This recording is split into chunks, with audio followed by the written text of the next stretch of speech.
Hey, this is Winter with the Shift Spot, and today we are here with Leigh Feldman. He is CEO of Bishop's Cut Shop. Is that how it is? Cut Shop? Cuts and color. Cuts and Color. Bishop's Cuts and Color, which, as you can see by this amazing background, looks like a lot of cool stuff is going on there. And actually, my hair color is natural. Just so you know, everybody always asks me, is it natural? Yes, it is. No, I'm kidding. But let's start out with a little bit of fun. Welcome to the show, Leigh. Tell us an interesting fact about you that most people don't know. Well, first, I want to say your hair does look amazing, and thank you so much for having me on the show. My hair is naturally losing from my head, so I'm jealous of not only the hair you have and the hair color you have, but the fact that you still have hair. As far as an interesting fact about myself, I was at one time an internationally traveling tour DJ for a boy band. I don't want to say which boy band. I guess you'll have to find me on LinkedIn to discover that or reach out. You can find me at Leigh, Leigh Feldman. That's Feldman at bishops.co. And I'll tell you what boy band it was. I bet you've got some great stories there. Oh, I do. I have many. I don't know how many I can share, but I'll share a few. Sure, there's an NDA involved. Well, all right. Okay. At a high level, why don't you tell us what you do? Yeah, we're a franchise organization. So, our job is to help owners bring to life the Bishop's brand in their markets. We create a safe space. We are a welcoming hair shop, and I use the word hair shop specifically because we are a hybrid barbershop salon. When I say welcoming, we welcome all types of people. We say we are tolerant unless you're intolerant, and we are based on gender neutral pricing, meaning that if you are a man or woman or a child or however you identify, the pricing is the same. It's really about the services that you get and the hair on your head, or in my case, the soon to be lack of hair on your head. And the pricing, again, is uniform. So a short cut, long cut, buzz cut, no matter how you identify, whether you're a man or woman, it's going to be the same price. And we see that exist in this marketplace for hair and dry cleaning, where, depending upon what you bring in and who you are, you might be charged a different price. That's right. And so we founded this company in 2001, really to sort of break that mold and provide salon level services at value chain, or what we believe appropriate pricing is for the market, and really play in that middle and provide an ultimate experience for the clients that come and find us. Interesting. I like that concept. So what would a haircut cost? It depends on the market where you're at, but you'll see anywhere between sort of lower level markets at around $21 and higher level markets around $48. Gotcha. And so where are your hottest markets? Like where do you have the most? Yeah, I love that you asked that. So we are in 40% of the country as far as states. We certainly have a strong foothold in the Pacific Northwest in the Bay Area. We were founded again in 2001 in Portland, Oregon, quickly expanded to Seattle, and then have grown into the Bay and Arizona and Texas and Colorado and Georgia and the Carolinas. And we are all over. Yes, we are in Atlanta. We're in the Chamblee area. Oh gosh, that's not far. All right. Well, that's exciting. I'll have to check it out. So how many employees do you have? I know a lot of what you do is like 1099, but in terms of like employees that help this machine run and help the expansion and all that, how many do you have? Yeah, we're actually W-2. That's one of the unique things. So at each franchise store, they're W-2 employees. Now with the NLRB and the Labor Review Board changing some of the rules in regards to how businesses can operate, some people are very excited to bring 1099 on. But on the corporate side, we are a pretty mighty and fierce team, including all of our vendors at around 38. So we do a pretty good job as a corporate organization, checking in, working with our owners, filling in on the support side, everything from legal to accounting to our art department to video to digital media and social media to digital marketing on SEM pages to IT on the hardware and software side. We really do bring a lot as a franchisor to support our owners, either with vendors or full-time employees or part-time employees that kind of take care of their needs. Right. That's awesome. So I did a little research on you, and it looks like you've kind of grown within the company. So you've kind of grown with the company expanding. And so as you've scaled and as the company scaled, what challenges have taken you by surprise and how have you handled them? Well, related to the growth, I think the opposite is there. Maybe the growing within the company is what's causing my hair to go away. And that's actually what is the case of this. No, but it doesn't matter. You start the company, you run the company, you own the company. Yeah. The stress of owning a company is going to make you lose your hair at some point in life. Well, it's either that or my 4 children, but I agree. But no, I think those will do it too. Yeah, oh, that's definitely doing it. But the things that have certainly caught me by surprise is sort of the scalability in the model and how quickly we are able to support owners for what they need. I mean, we jokingly, not jokingly say, let us act as your aspirin. Tell us what Mhm. your headaches are, and let us work to solve those situations. Sort of the work frame that I sort of operate from as far as a lens related to our owners is from STOP, situation, target, opportunity, proposal. And Mhm. probably the thing that catches me most by surprise is that what I believe might be a situation, an owner or a manager, an employee might interpret that differently.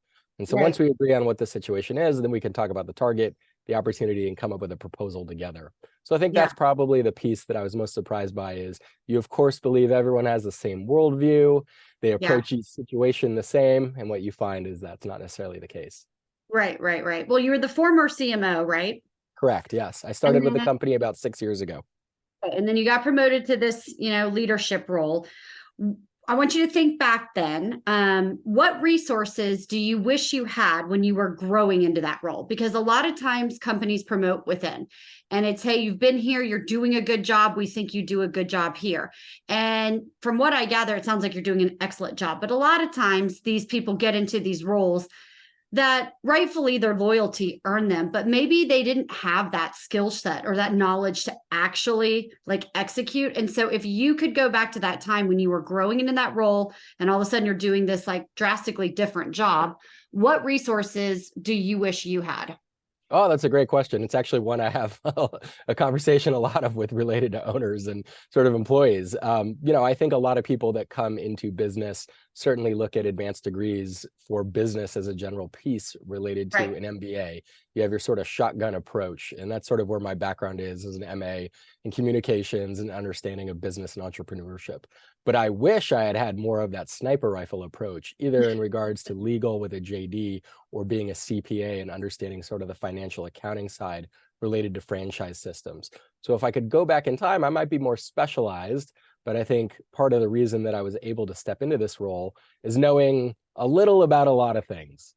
And as Right. long as you have that exposure again to the finance or the legal or the art direction or client acquisition costs, you can sort of start to learn more and trust your team and figure out Mhm. the things you need to figure out as sort of a person in that umbrella role that oversees multiple departments. But I do wish I had more specialty instead of the broader piece of this is how you run or operate or own a business, and had more of the insight in regards to legal standing specific to state law and franchise, or maybe some of the CPA pieces in regards to P&L, cash dividends, some of the things that you can see, reserve debt, some of the stuff that gets into the nitty gritty of setting our owners up for success on the business side.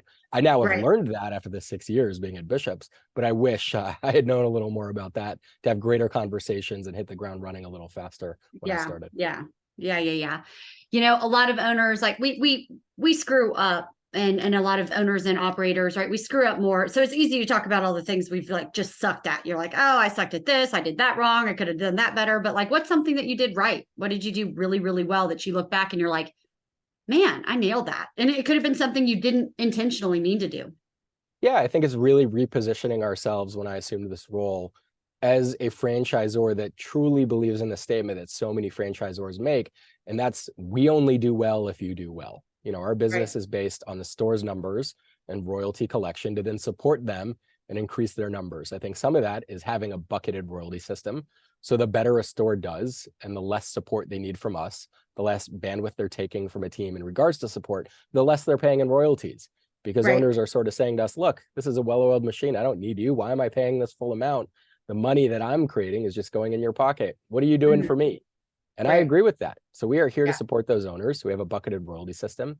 We also are probably the least predatory franchise system that I know of. And we purposefully repositioned our contracts so that our FA, our franchise agreement, would match up with people's lease assignments or lease agreements, so that at the end of the term, if they want to exit our system or sell or close or do anything, they Mhm. could. But most of our system, 75% of our system, has renewed their FA agreements to stay even longer than the Mhm. original terms because of all the support we're providing. So I Right. think some of those things, as far as repositioning us to actually be helpful, is being seen by the network. And they in Mhm. turn are saying the value you're providing as the franchisor is so great, I want to stay on. Again, there's other things as far as bringing new vendors, negotiated product discounts so they can increase their margins. But those are the things that I think we've done incredibly well, where we've nailed it to say, let's approach this as a real partnership. We are working together because, again, we only do well if you do well. Yeah. Yeah. I love that. So what are the top things impacting your industry right now? Like it could be positive or negative. Yeah, I think ultimately you have the impacts of COVID still happening, whether people re-signed, predatory lease agreements, where they could be removed from the business or they're staying on, rent is being amortized. I mean, there's a number of things that could be happening on the lease side at the store level. You also have the impact of certain product vendors not being able to fulfill certain things. So we make sure that we work with vendors that can provide what is needed to actually perform services at the store level. And then on the side that I'm most excited about is certainly the impact of AI as it impacts client acquisition costs, where owners are able to reduce the margins that they're spending for getting a client in a chair. And there's a number of tools that we have at play that I think are going to make that easier for everyone. And then again, increase the margins that owners are seeing as far as profitability related to average unit volume. Yeah. Yeah. So then, 2024 is coming up. We're already there. I feel like 2023 just poofed and was gone. What's your goals? What's your vision for the company? Where are you taking it in 2024? Yeah, I mean, we obviously care about and want to support and expand the footprints of the current stores that we have. Again, we're in 20 states. So we have a number of owners in the system that are getting ready to open additional locations. We have an owner in Seattle opening her 5th. We have a person that I spoke to today who's looking at real estate in the Southern California area to open an additional location. So making sure that our current stores in the system are doing as best as they can is certainly priority number one. And then priority number two is finding new owner operators or just operators that want to provide a safe and creative space in their market to serve any of the people in their community and build the Bishop's brand with their reputation, their relationship, their name in their area. And so we're looking at expansion to a number of territories. When we did an analysis, we saw almost 1,800 territories where we believe Bishop's could be incredibly successful. So we're ultimately looking for new people to come and join our system and work as an owner. That's cool. So then I'm curious, where do you see yourself investing for resources for next year? Certainly on point of sale related to lowering costs for our owners, related to integrated processing so that there are less fees. Again, more money staying in the store, less money going out. And then the client acquisition side. I mean, this business truly is not rocket science. At the end of the day, you have service providers, you have stylists, barbers, cosmetologists that are behind the chair, and then you have clients in the chair. So if we can assist in getting people behind the chair from a recruitment side to help our owners have labor, that's great. And then if we can get clients in the chair to be serviced by those people that are being hired, then this is a well-oiled machine. Those are really the two things of focus. And from there, then we can take a look at the business at a store level lens and figure out how to increase margins on their P&L. Yeah. Well, it looks like they did a great job promoting you up to this role because you really seem to have like a passion behind it and understand and know what you're talking about. And that's, I think when you're running a franchise system, a lot of times the people who invested them, they just feel like, oh, I invested this, but I'm not really getting that support. I was just a number to them. I was, just another business deal. And, it sounds like you kind of provide a place where it goes deeper and it's more about the person behind the business instead of it just being about the business. Absolutely. I mean, again, we not jokingly say we want to act as your aspirin. I mean, we have one person on our system as an operator that had any knowledge of this vertical. She had worked for another franchise organization that was focused on male grooming only and said, I'm losing a majority of the market. I need something that makes sense for everyone. And she found Bishop's. Everyone else, no knowledge of the vertical. And I think that's what makes us so attractive is that it's really a low tech entry space. You're talking about a point of sale system. Everything else is done for you. There's no real inventory carried. There's no A&R. Your labor scales with the dollar earned because it's commission based. You are having your team bring their own tools and you really manage the manager. It's that executive model or semi-absentee model where you as an owner can talk to your manager who then talks to your team.